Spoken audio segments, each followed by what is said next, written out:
All right, welcome back, everyone. We're diving into something pretty interesting today. Oh, yeah. This is going to be good. Two matchups, same teams, totally different outcomes. December was a wild month for the Bucks and the Hawks, that's for sure. So obviously we're talking about the Bucks and the Hawks. Two big Eastern Conference rivals. They went head-to-head twice in December. And as you said, those games told two very different stories about these teams. And we're not just going to look at the scores. Right, we're going deeper. Way deeper. We're going to try and figure out what these games tell us about the power dynamics in the East, about the strengths and weaknesses of each team.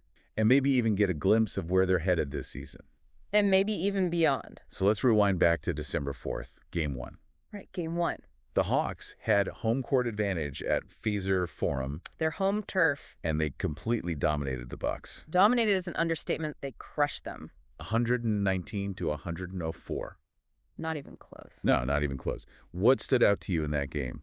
I mean, a lot of things stood out. For sure. I mean, the Hawks just came out strong, and they never let up. It really felt like they had a game plan. They did. And they executed it perfectly. Perfectly. And Jalen Johnson had a monster game. Oh, yeah. Jalen Johnson was amazing. 23 points, 13 rebounds. A double-double. I mean, he was everywhere, man. It feels like we're seeing him really step up this season. We are. Do you think this is like a breakout season for him?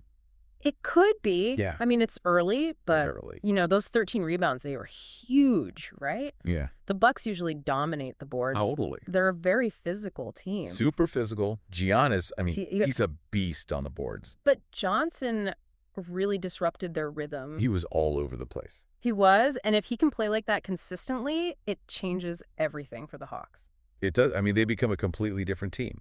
I agree. Now, Trae Young had a quieter scoring night in that game. He did, relatively speaking. I mean, only for Trae Young. Yeah, I mean, he still put up 7 assists. 7 assists, which is nothing to sneeze at. Not at all. So he may not have been lighting up the scoreboard that night. But But he was running the show. he was facilitating, he was being a playmaker. Exactly. And that's what makes Young so dangerous. Totally. Even when his shot isn't falling, he's still finding ways to impact the game.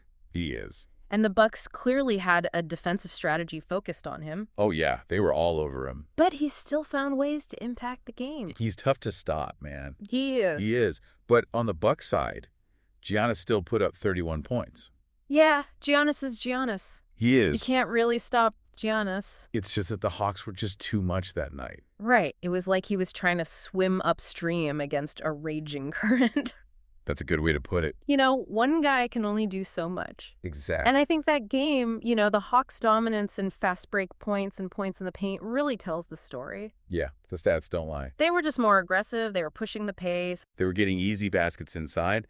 The Bucks just didn't have an answer for it. It was a tough night for the Bucks, a really good night for the Hawks. It was. It was a statement. So Game 1 was a statement win for the Hawks. But a week later, December 14th, these two teams meet again. Round 2. This time it's the NBA Cup semifinals in Las Vegas. So we've moved to neutral ground. Neutral ground, higher stakes. Yeah, higher stakes. The winner goes to the NBA Cup final. I mean, talk about pressure. Yeah, you could feel the intensity. You could feel through the TV screen. Oh, absolutely. I mean, that's how intense it was. So how does this one play out? Well, the Bucks get their revenge, 110 to 102. Okay, so a much closer game. Much closer. Which makes it even more interesting, right? Oh, yeah, way more interesting. Because it wasn't a blowout. It was a battle. It was a battle all the way to the final buzzer. Absolutely. And I think this game showed us what the Bucks are really made of. Right, because they could have easily folded after that Game 1 loss. They could have. But they didn't. They didn't. They dug deep. They dug deep. And they showed their championship resilience. Yep.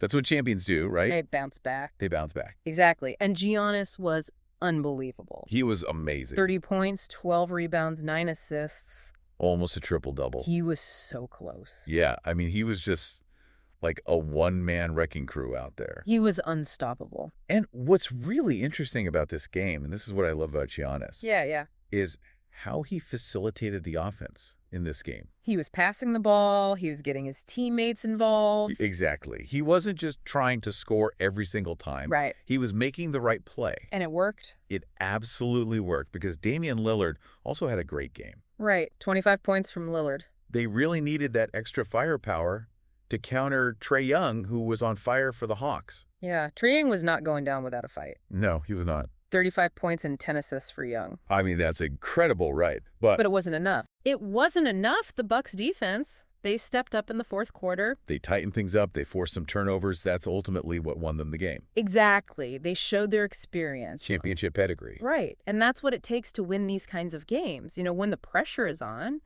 you've got to be able to rely on your experience and your talent. You got to be able to execute. Exactly. So we've got these two very different games. Two very different stories. But what I'm really curious about is what this tells us about the Eastern Conference as a whole. Right, right. I mean, it feels like things are wide open this year. It does. What do you think?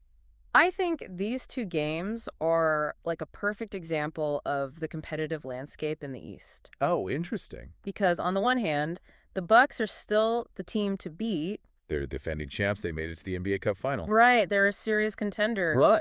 But the Hawks showed they can go toe-to-toe with them. Especially with Jalen Johnson's emergence. Oh, absolutely. It's a huge factor. Yeah. He's a game changer. He's like a wild card for the Hawks. I like that wild card. That's a good word for him. Because if he keeps developing, they become a real threat. They do. And a threat to everybody in the East, not just the Bucks. That's right. So for our listeners out there, what should they be watching for as the season goes on? Oh, that's a great question. What are the key takeaways from these December matchups? Well, first and foremost, keep an eye on Jalen Johnson. Yep, Jalen Johnson. I mean, is this a sign of things to come? Is he the real deal? Or was it just a flash in the pan? Two good games, but we'll see. We'll see. If he can consistently play at a high level, the Hawks become a much more dangerous team. They do. And then, of course, the big question, can the Bucks maintain their championship form throughout the whole season? Right, because they're clearly the favorites right now. Yeah, coming off the championship. Yeah. But the East is full of contenders. It is. We've got the Celtics. We've got the Nets. Don't forget about the Sixers. The Sixers, yeah. I mean, it's going to be a really exciting race to the finish. It really is.